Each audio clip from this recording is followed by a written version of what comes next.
Hello ladies and gentlemen, welcome back to Game 2 of Bravehearts versus iG.Vitality. I am Luminous, I'm going to be joined by Tsunami, and we had a very good Game 1. I was very impressed by both Braveheart and iG.Vitality's ability to come back. And now, Game 2 ensues with Necrolight and Ancient Apparition for Team Braveheart. And a good old Earthshaker Batrider combination from iGV. iGV's turn to bat. Yeah, I thought that China was sleeping on Earthshaker because this hero, at least in North America and Europe, just never seems to not be popular throughout the past few months. But I hadn't seen it in the last series. I didn't see it in Game 1 of this series, but it's finally showing up. And I still don't know how it will be played. Chances are Batrider will be in the offlaner, so this is going to be more of a roaming Earthshaker. Yep. But I mean, the hero is incredibly versatile, as everyone knows. I don't need to go and elaborate further. Remaining. Yeah, I think Flyby, it really suits Flyby style. He's a very strong kind of roaming player. I think his best hero is Ricky. We saw him last playing the Nyx Assassin for a good majority of that game. He had the vision disadvantage compared to the Ricky of the other side, and he still managed to actually pull that one through. So I'm expecting some big things from him on the Earthshaker this game. Yeah, he'll have probably some setup potential with this Oracle pick, which I guess Oracle is just the thing for this series. Again, doesn't seem to be picked with like any specific heal comps or any specific disarm comps or any specific anti-magic immunity comps. Actually, no, never mind. They have Necro on the enemy team, so I totally see the Oracle pick now. But in the last game, it didn't really seem like Oracle had its place. It worked out fine, but still. I mean, was it really the Oracle that won them the game, though? Exactly, yeah. Yeah, so, I don't know. I think this game, though, he will do a lot more. Like you said, putting the disarm on whoever that gets scythed. Also, whoever that gets X-torrented. I think this time around, I think the False Promise and the disarm has a lot more usage. Yeah, that's true. Of course, I'm going to be looking from A76, which I imagine is going to be the position 4 player, to defensively X his allies when the Batrider jumps into lasso. Break that lasso quite easily. And we're going to see a TIE Hunter. Alright. Wow. Offlane Tide?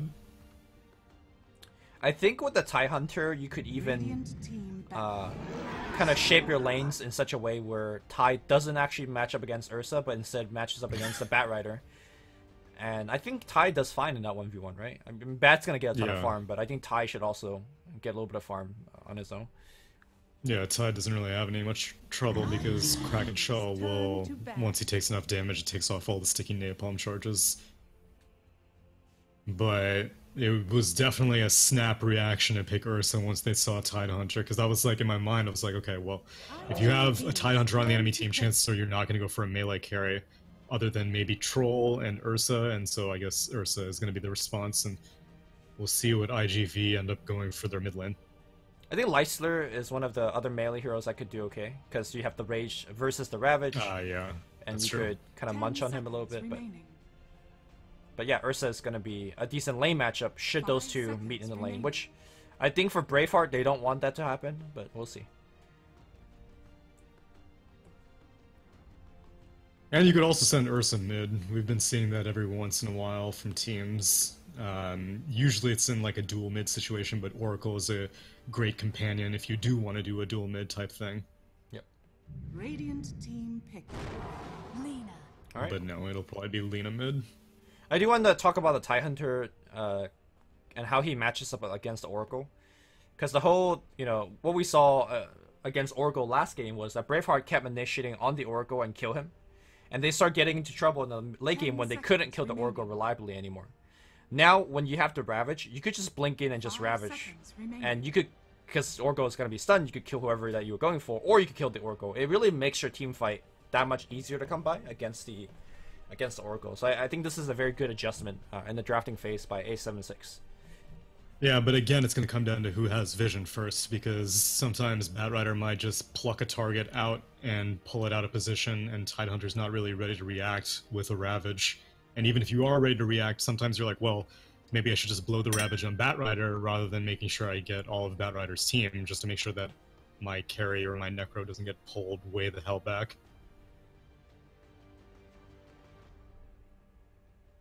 Final pick here for Team Braveheart.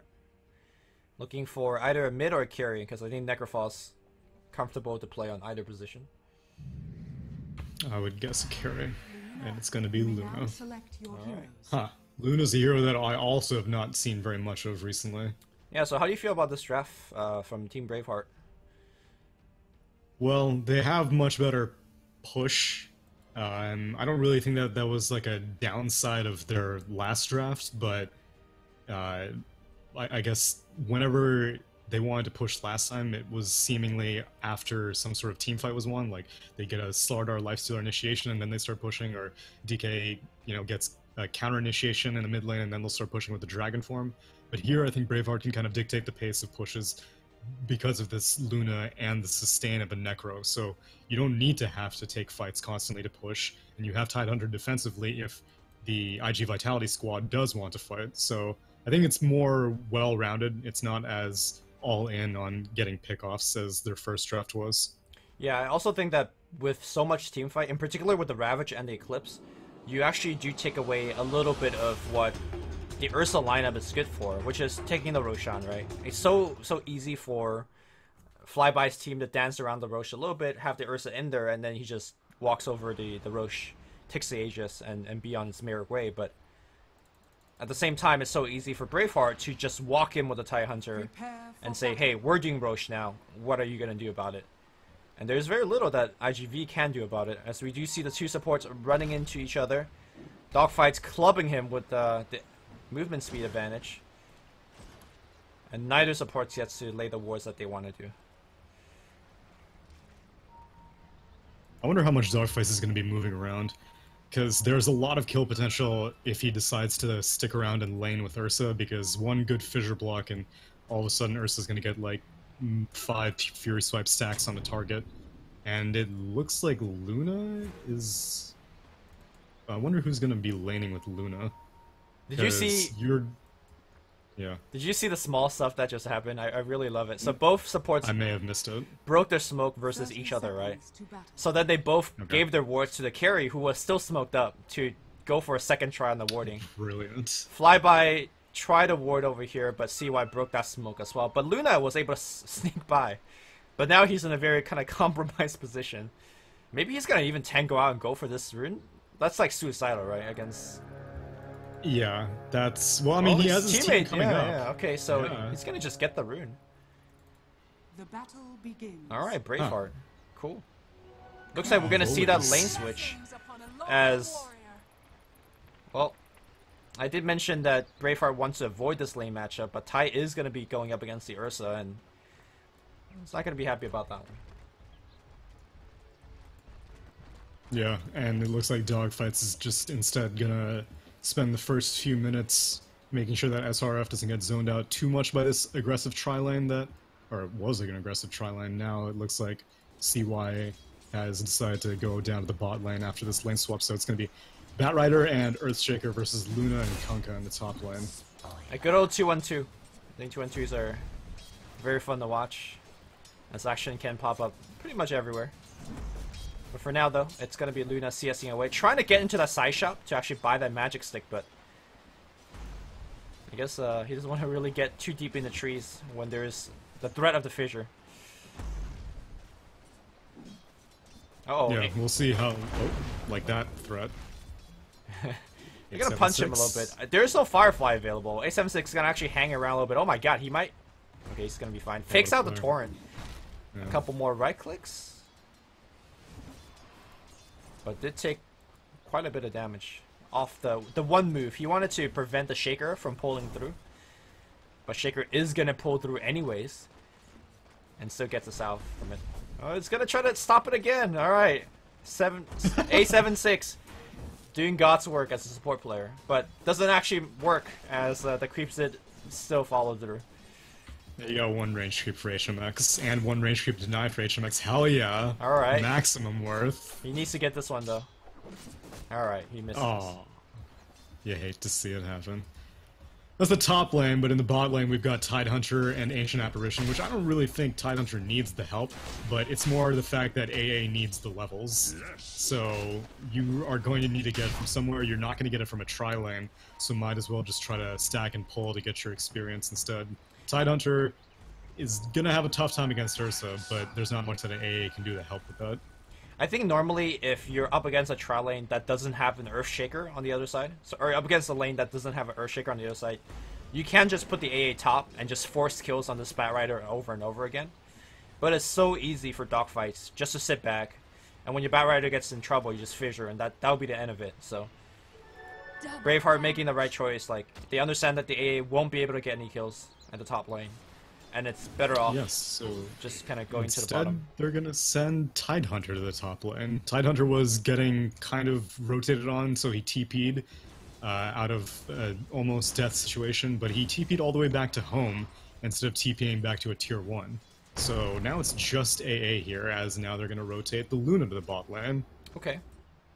Well, we'll see if it's going to be a musical chair lane, or if Ursa's comfortable in this position. I would think Ursa's still pretty comfortable. In fact, I don't know why very they comfortable. sent Luna. Yeah, I think CY's dead here, as Flyby just walks in the trees. Wait, what happened? He doesn't want to actually fight under tower in the cold feet. Yeah, he would have gotten stunned. Not accustomed to... I will say. That was after a fissure hit as well, so no defensive fissure. And now the Ghost Shroud as well as the Magic Stick moving forward draws the first blood. Dogfight wants to fight a little bit more. Torrent gonna be available in 1 second, but A76 gonna let him go. Sorry, that was a Ghost Shroud into a Fairy Fire. No Magic Stick just yet.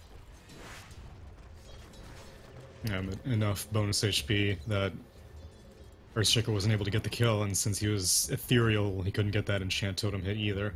Nice rotation by the Kunkka.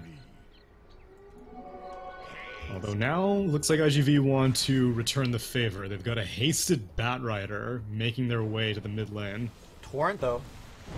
Looks like that was used offensively. They're baiting him out. Sakata doing a very good job, and now that's going to be a fissure as well as... Oh, the fire should be able to burn Wai-Chen down fairly easily. Yeah, SRF. Gonna get that kill. I think they were looking for 2 kills.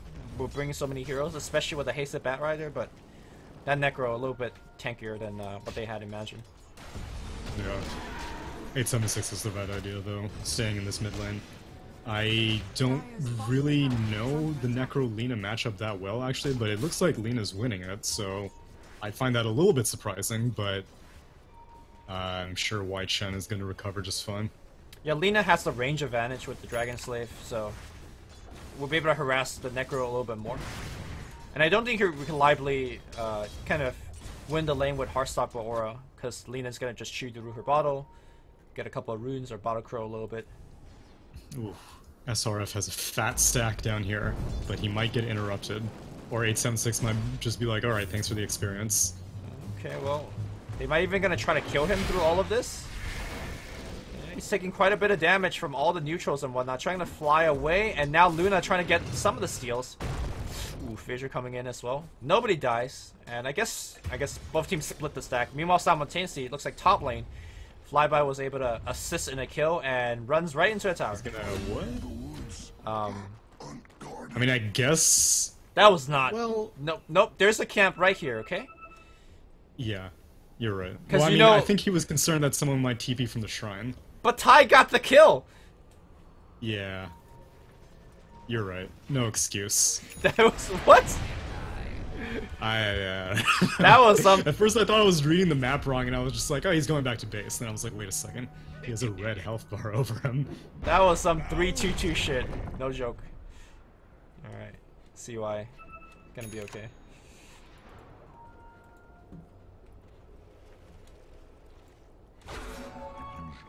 Well, it's definitely very musical. I will concede that has happened because Luna ended up in the bot lane, and now Kunkka was helping out momentarily. Batrider ended up in the bot lane. Really, it's only Ursus that's been staying still after that first rotation, and so, well, I guess both the cores swapped lanes once, and now they're just chilling. Yep. I do expect Luna to join a smoke relatively soon, though. Level 6 already. Probably will pick up the level 7 and join the first smoke of Braveheart and, you know, find a kill and find a tower. actually surprising because a lot of times I'll see Luna skip Eclipse at 6 and wait, but she picked it up. Radiant are Smoke gang. Scan. Ooh, Wai Chen Chen. gets the scan. It's gonna be hard to dive this, right? Yeah. They even X him. Try to burst him down? Nah. Too tanky. Infused raindrops here as well. Also, an ultimate that you do see sometimes skip is the Flaming Lasso at level 6. But SRF taking a very active approach. Last game he went for the face boot puck and stayed in the lane for like 12 minutes. This time he's all over the map. And it's working. He was able to take that pretty big stack. I imagine that's a reason why he did hit level 6 this early on. Not really being able to find very much because he doesn't have a drum either. Usually it's either after the drum or the blink that you'll see. Oh, defensive Eclipse here. SRF trying to get the lasso. He did get it off, but taking a ton of that damage. They're going to go for HMX. Nice two-man route here. They're going to try to burst him down. They will get a secondary kill. All right. SRF was like, saw bullets coming at him. No fear, man. Just ran straight in. He had the Oracle behind him. I guess he was thinking, if anything, that the Fate Seeded would come sooner, but Batrider got pretty low. Yeah. But yeah, eventually Super was able to put that spell immunity on him and then start healing him up. Works out pretty well. SRF healing back up with those Tranquil Boots. And Luna actually comes back to the lane, but it'll be fine because the rest of Dire seems to have left the lane.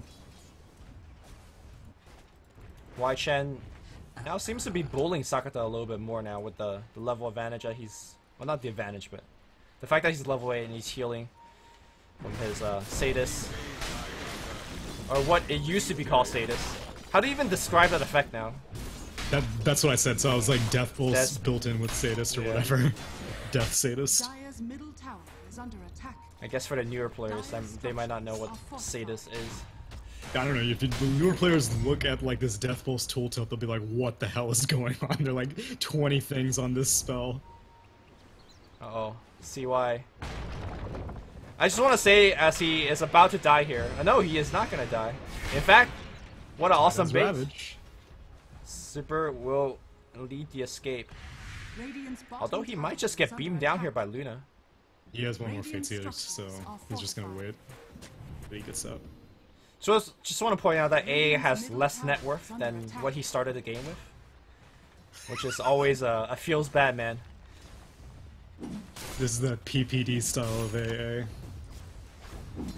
Which is weird, because we were saying, like, oh, AA is not in the tri-lane, so he's gonna actually be able to get stuff, but... Instead, he got a lot of stuff, man. Dominating the lane. Do you see that, like, what? A wall of sentries, like, down the freaking jungle? That's all him, dude. Which I do... Why are they so scared about all these sentries? Because they're not even really stacking. Like, I get if you put all these sentries up if you're stacking for your Luna, but they're not stacking. The block out! There's no invis. Flyby gonna get the Aegis, and now they got the root up, but unfortunately Flyby can't join because of the block out. Back and forth they go. No, but for real, like, you brought up all these sentries. Why are there so many sentries here? What is the purpose? That was a question, not a statement. Sorry, what was the question again? Why are there all these sentries here? What's the purpose? I have no clue. I guess they were looking for... You know how a support walks into your jungle and you have an idea where he warded? And then you're like, got him. I mean, I'm gonna deward him, right? And then you drop that first like, sentry and like, where the fuck is that ward? And then but none of these sentries are even useful. Like, even if they did place an observer, like, this sentry near the Radiant Shrine, it barely catches the edge of this cliff, but not really. I think they might be looking for something over here. Or... But they're not even stacking the Ancients, though, so that's what I'm so confused by. I don't know. Whatever the case, CY, he's a poor boy. 700, he finally surpassed his starting net worth. SRF is not a poor boy. 11.5 Blink Dagger, skips the drum. I've been seeing more and more of that in the Chinese Batrider build. They've been skipping the drum pretty regularly. Instead of, you know... And now he's trying to do some stuff. Alright, Wai Chen. Gonna get lasso right into Alina. Bang. That's why you get the Blink Dagger, even though technically I'm sure Drum would have worked there also, but still.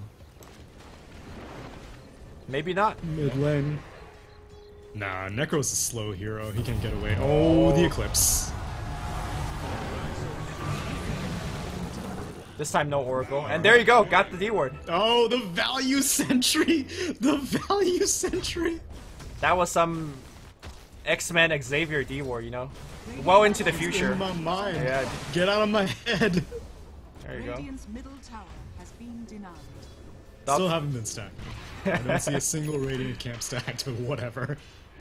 Dogfight's trying to get some me time here. Get that Blink Dagger online. Chen has headed on to the bot lane. Might try to go on super, but not going to. So this Blink Dagger Batrider is intimidating. You don't really know. Well, now they do. Usually, whenever you see that drum, you've got windows. You're like, okay, well, if I stay on like the south side of a lane, then I'm pretty safe. But against an early Blink, you never really feel safe at all. Yeah, unless you have the proper vision, which Batrider is walking over 1 or 2 wards just now, so they feel safe to farm. Meanwhile, super in the trees.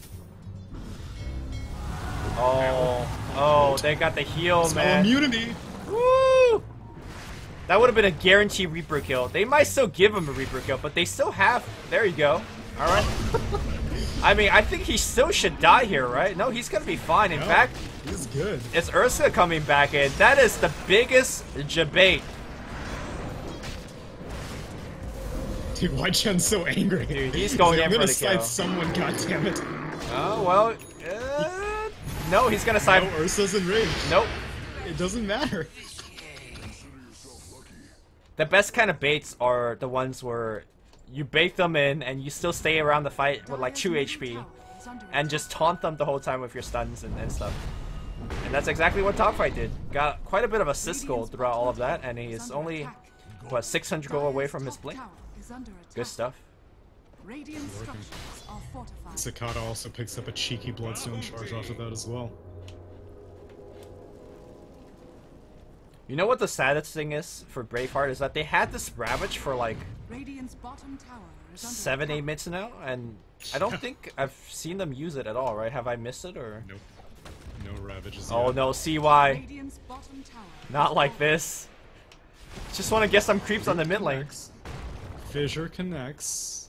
Okay, no he's follow up. Can I pass on some Nexon champion wisdom with you? Yeah, let's hear it. According to Aosin Big Deal Chang, right?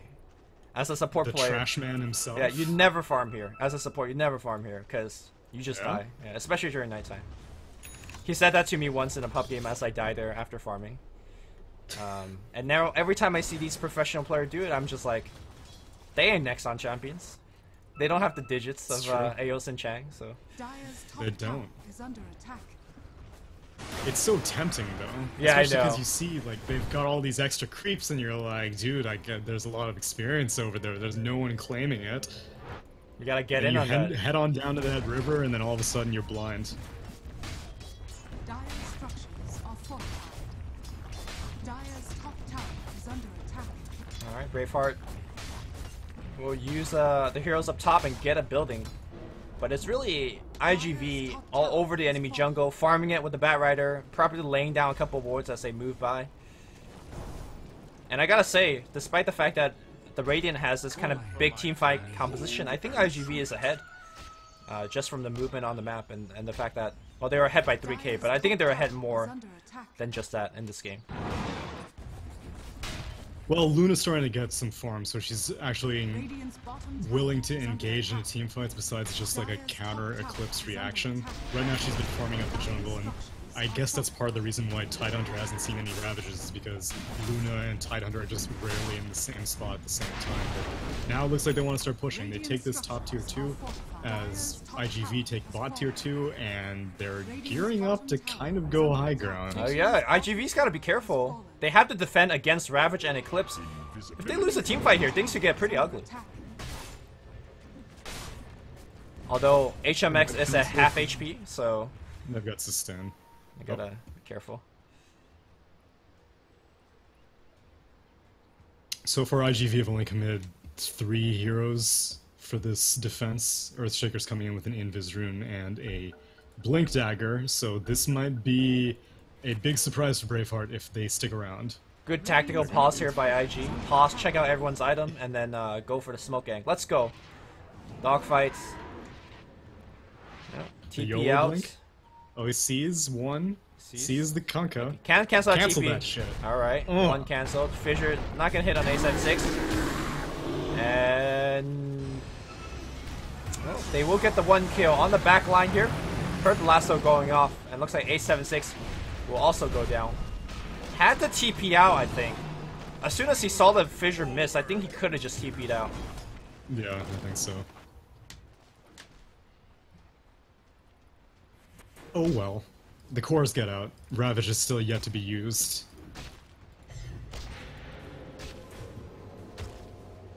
What did Puppy say? The threat of Ravage? It's true. The Or threat the of threat of black threat hole. of Ravage. Yeah. You don't ever really need to use the ultimates. It's just the idea, the concept that you could at one point. Alright. Do you think iG.Vitality feels threatened? Radiant's top tower is under attack. No, I didn't think they do. SRF farming an ancient stack.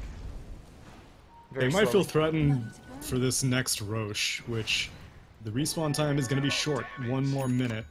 And Ursa's obviously got his eyes on the prize, but this time Braveheart are in better shape to counter it, I think. They've got items on the heroes that are best suited for dealing with a Roche fight, so they're not going to give this one up for free. Though they don't have the best vision around the pit right now. They're just relying on AA Ice Blasts.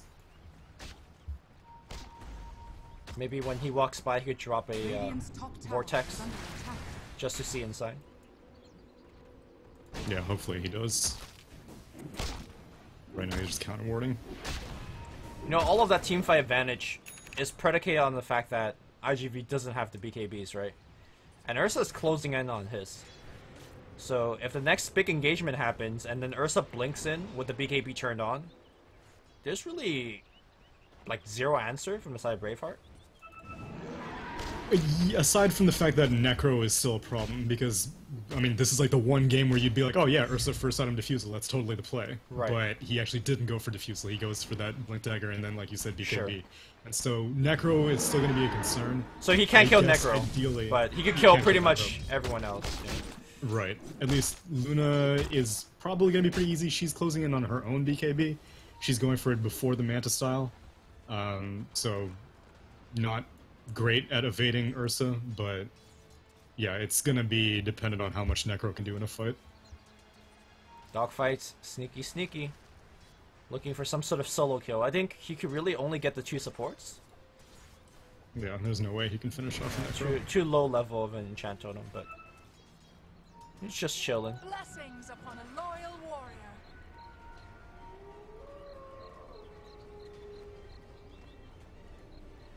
Well, Roche is up. I don't think either team has confirmed that yet. I think even Instead, if dogfights. Whoa, dogfights. What the hell? Whoa. what did he do? What? He walked out and blinked away. Yeah, Sorry. he blinked out of a freaking X torrent. I've been seeing that quite a bit, to be fair, but Aw, like it's shoot. still hype every time. Sorry, I missed that. I didn't. Just looked away for a second. That is so hard to do. I know. That's why like I feel bad because I've been seeing so many pro players pull it off, and I'm like, am I just stupid? Am I incapable of doing it? But it's not easy. Yeah. Well, is it more on the Kunkka making the mistake, or is it more on you getting the proper timing? Yeah, I mean it's ever since Return became free mana-wise, then you'd think that you'd be able to land it every time, but a lot of Kunkkas are still very lazy with it. It's the same reason why you'll see a lot of Pucks, like, be able to jaunt out of an X, or you'll see a lot of Yulzes out of X's, because Kunkkas have gotten lazy as the hero became more and more popular. Well, but it's still not easy to get out of. I think it's still hard to get that precise timing, especially on these online matches. You know, you don't have it's maybe true. I don't know what the latency is, so maybe Radiant's bottom tower although they are is playing under in Chinese attack. servers, so who knows? Yeah, I'm seeing dogfights pull off all sorts of crazy timings, so if he can get out of it, then Kunkka should be able to perform it, right? It should go both ways. Sakata invis. Ooh, the defensive force staff. Lena, when did that greedy Shadow Blade hit for the extra deeps, but honestly I don't think it would have been left either way. So No.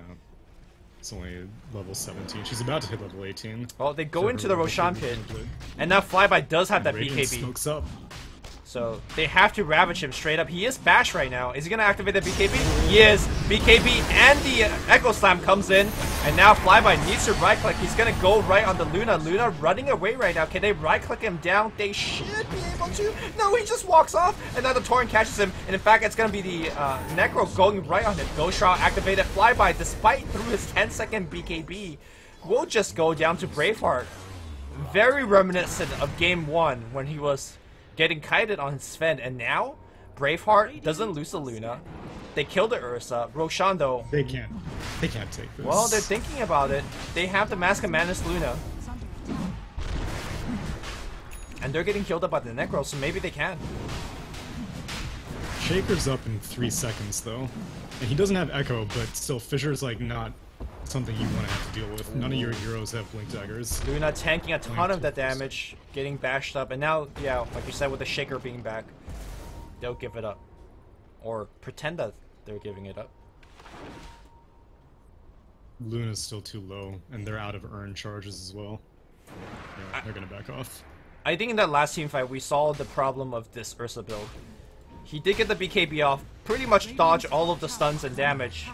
But then because he doesn't have the Diffusal Blade, or kind of like the first damage item that Ursa normally goes for, he just can't kill anybody, even though he has the BKB, so... Yeah, you can't have it both ways. Oh, they're axing himself. He wants to boat in. Yeah, he is boating in, looking... Ooh, trying to get that... they're gonna try to get the Aegis. Walking in as well. Roche is dropping very low. Ursa focusing on the targets. Aegis gets claimed by Flyby, and now he's looking good to fight here. Even though his BKB's end, even though he's gonna die, he is gonna respawn. Reaper Scythe gets blocked here by the Oracle. Very nicely done. Wosaka does still blow up. I think he should be. No, he eats a cheese. I think he's gonna be back to full HP. No problem. On the backside here, it's gonna be Wide Chan trying to survive through this. No defensive force up. He's gonna go down. What a teamfight victory for iGV off the back of that Aegis and cheese claim by both the cores of iGV. Great play. And Braveheart, well, they did have the first victory at the Roche fight, but now loses big. I have no idea how Lena actually managed to pick up that cheese. Like, if Ursa handed it off to her, that's like the biggest play ever, because Lena was not in the pit. It was just Kunkka and Ursa and Tidehunter duking it out in the pit. I guess and he must have handed it to him. Yeah, I can't see any other way, and that was like the two ideal heroes. You want Ursa to pick up the Aegis, and you want Lena to pick up the cheese, and it worked out perfectly. And iGV come out heavily on top of that fight. Also, a big reason why they won the first fight is because Ravage initiation, but Ravage, as we all know, has an extremely long cooldown, so you can't go back-to-back fights like that. Was the Eclipse also not available in that fight? Oh yeah, Eclipse is also down. I see. Maybe that was Braveheart just getting a little bit antsy, because it was one of those things where they were gonna lose the Aegis regardless, and they just made a pretty ballsy play with the whole Kunkka Self X, trying to go in for that. Right. But I gotta say, Super, you know, we were not really kind to Oracle plays in general, but throughout this game, I think he's made huge plays, and holding on that false promise towards the end of the fight was really clutch, saving the Lena for sure. Yeah, that's the second or third false promise that I've seen against Scythe, and even though, like, the target may still die in the end, the fact that they're not getting that bonus death spawn timer, and the fact that, oh, Zakato, X, Torrent? I don't have detection. Oh, there we go. It's very tanky. The Rav's gonna get used as well, and guess what? Super in the perfect position. Again, just barely outside the Ravage, but close enough to get off the defensive spells. They're gonna go on A76. The Rum not gonna be enough to keep him alive. On the right side, it's gonna be Tidehunter going down as well. I wish I zoomed out to wide mode just to see how Super was barely on the edge of that Ravage. But, like, Lena, he ate all of that, and both the supports are just kind of patiently waiting on the back line. And Sakato was not afraid at all. Well, that's been the trend this entire series, and it's paying off. Yeah. Oh, game one, he was all in, right? Oh yeah, he was definitely all in. And he had an Oracle backing him up, so maybe that's iGV's secret sauce. Well, not so secret if they're gonna pick it every single game. True.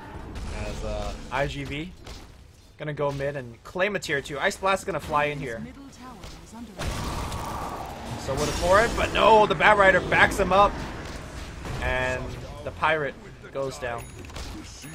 That's pretty sick. Okay, so I guess this makes sense, but Ursa can enrage out of Fate's Edict, and so if Can you he? get like X-Torrented and Boated, you can get Fate's Edicted, and then you don't need to stay disarmed. You can just enrage and break it off.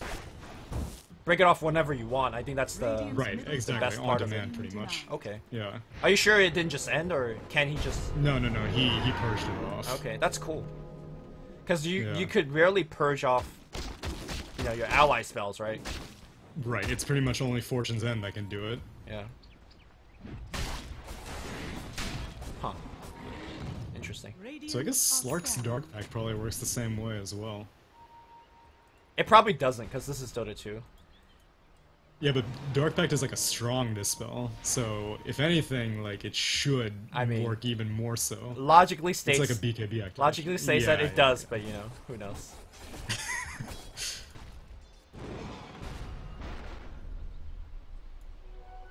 So 28 minutes, 2 Ravages. This is what we've seen so far. Yep. Okay. And one of them was very successful. The second one was an attempted kill on Alina that did not work out. Yeah. But at least now, what was the name? Old A? Old A. Old A. He's got the Blink Dagger on top of the Force Staff. He was just rocking the Force Staff for a while, but now at least he has even more range to initiate with, so in theory he can get further to the back of the fight and stop the Oracle. Which is what I was saying Ricky should be doing in Game 1, but it's a lot easier said than done. What's your thought on the Force Staff first on the TIE Hunter, as opposed to more of the traditional like a mech for the team, a blink for yourself, or sometimes even hood, just to kind of be able to tank up in the front? I think it was mainly because of Ursa, so you're just like, if a target gets hit by Ursa, then I'll just try to force Back him him out. up. They're trying to go in. Super is really out of position. The Echo Slam's gonna be there. The Ravage on top of him as well, though. The Luna did activate the BKB, taking a ton of that right-click damage. Wo Manta just walks it off, taking a lot of right-click damage from Sakata now, and now gets creep blocked over here on the right side. Drops a bullet of his clips. Will end very rapidly on the backside. Flyby will clean up on some of the supports. Can he actually get the CY kill? No. A little bit off. The Reaper side not gonna get the kill either. The right-click will finish things off. Who's gonna take that gem? Looks like nobody, as they're looking to get Y Chen. Y Chen looks like he is unable to get out of here. Force Staff in 5. I will say. Titan heal? crazy. Ooh. Force Staff? Okay, he's still alive. He's got 1 heal. Heal? Oh. He goes down. And now the courier wants the no, gem. They're gonna get the gem back. Oh, but this courier It was. Oh wait, no, it was a dire gem. the courier. Oh my god, what's happening? Sakata's so confused. Okay, so what happened there is he wanted to pick it up thinking that he could backpack it, but you need to move one of your shit items and pick up that like gem. A wand or a null talisman. And he got so like flame jebaited. He saw the Radiant Courier. He was like, do I kill this one? Do I keep microing this courier? And now he might die. Cicada? Well, he has no fear. He's gonna try to take the. He doesn't have an Oracle behind him. I think he should have something. He needs to be afraid. Well, he didn't give up Spree, so you'll take it. There you go. Oh, look at all these Xavier dewarding. Are you seeing this on the minimap? Yeah. How dare I doubt this Super's preempt? Or no, it wasn't Super. This CY. Yeah. How dare I doubt his preemptive knowledge of wards? Charles. The man is a genius. Charles, get out of my head, dude. I know. Except he's not gonna get this one. This one is expiring in 20 seconds. Oh no, someone needs to go over there. I don't think so. 13 seconds. Necro doesn't give a hoot. Not like this. Charles did all the work. The courier? No, the courier won't see it either. Oh, CY sees it, but he's gonna die for it. Doesn't matter. He just jebaited himself. Oh my god, this game is full of debates. And now Y Chan, fortune's ended. That didn't purge it?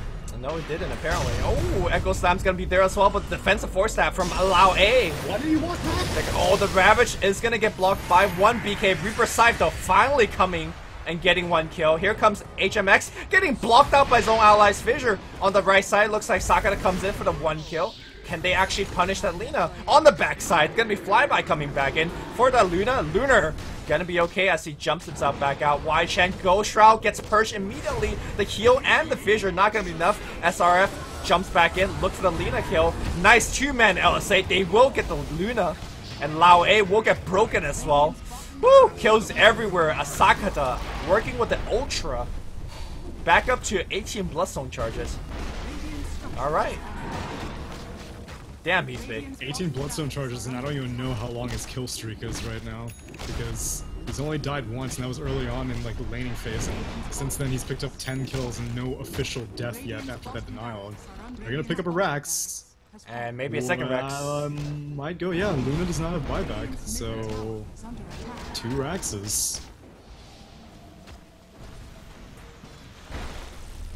Nope, one more. Or just, yeah. He does have Yules. He's gonna blink. Oh, he does. Just got the mana, and we'll blink out. Woo! Clean. Oh, I guess that's why the Yules wasn't purged, because it was an allied Yules. It was Earthshaker's Yules. Alright. And unfortunately, these wards are still alive. No amount of preemptive sentries. Feels It was bad. too preemptive for his own good. Yeah. There was a day and age, I think back in Dota 1, where Sentry gave you like a little bit of vision. So you would have actually seen those wards with your Sentry. Yeah, no, it was like that in Dota 2 for a little bit. It was ground vision, not flying vision, but yeah. Well, down Rex, Braveheart. Oh, Cicada sees Y-Chan. Does he feel like he needs a Thinking +1? about it. I think he does. Oh, he's gonna get like a +5. Ooh. Echo Slam even committed. I don't think they needed that, but okay. Just sending a message, dude. Get out of your own jungle. Roche might be up, or Roche is up in around 15 seconds. 5 seconds, 4 seconds, and it looks like that's exactly what iGV want. Dude, that torrent. How convenient that you got torrent torrented. kept him inside. But he still doesn't care. Flyby's just like, who the hell just torrented me? How dare you? Is it like when you are about to enjoy a really good dinner and a fly comes in? And you're like, God damn it, I'm gonna swat that fly, dude. Don't fuck with me. We're about to go to sleep and mosquitoes buzzing Yeah, dude. I'm sure people that Turn on the lights. that has any experience with mosquitoes. Oh god, it's the No. most frustrating thing. Dude. Oh, you're from Florida, right? Houston, Texas, but Okay. still same number of humidity and mosquitoes. Top shrine has fallen. I don't think you can complain about humidity to me. I don't know. I've heard a lot of people say that. And like a lot of Southeast Asian people have been like, no, you don't know Yeah, humidity. But we Houston got gets pretty goddamn. We got 100% humidity every day, dude. Well, not every day, but you know what I'm saying. Just like lots. Lasso coming through and Y-Chat. Ooh, okay. What? Defensive X breaking the lasso, and Okay. then they got the force. That was pretty clean. Yeah.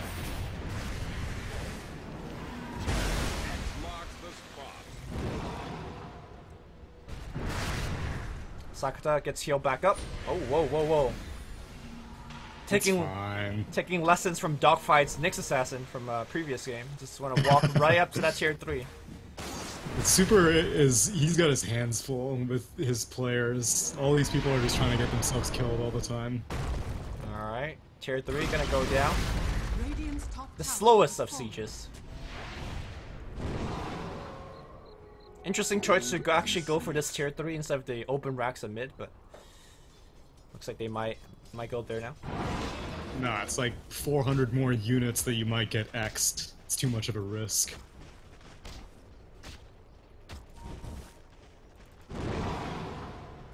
I like how Ursa isn't even like participating really. He's like, ah, Lina, you got it. You've got the range. Oh, and now Bat Rider jumps right back in. Defensive X is there, but it's not going to be enough as Luna just gets destroyed without the BKB. She spies back, but the Rax is What an unlucky blink from Old A. He blinked into a fissure, and he would have gotten the Ravage before BKBs came out also. Luck of the draw sometimes is now mid lane range Rax gonna go down. Ooh, Wai Chen. You know, that reminded me of that play at TI7 where the Void was gonna get a 3-man chrono, but time walked into an OSA. Dude, that was some heartbreaker. Dude, and that freaking Lina wasn't even like counter-initiating. No, was he like, was just farming a creep. Soul stacks. Yeah. Wai Chen getting that shrine, and now this Lina is just like a machine gun. A frontline lasso came off cooldown. They're gonna go. It's gonna be Wai Chen going down. Sakata has. Oh my god, the heal should be fine. I think. I don't know. Taking quite a bit of damage, taking all of the beams. Money bet. Nope, he's dead. But now they will get this buyback. Luna, excuse me. Oh yeah. No, that's she's dead. Game's over. Well, I will say that Braveheart held their own better than I thought an open qualifier team would. They looked like I've never seen Chinese open qualifier teams really.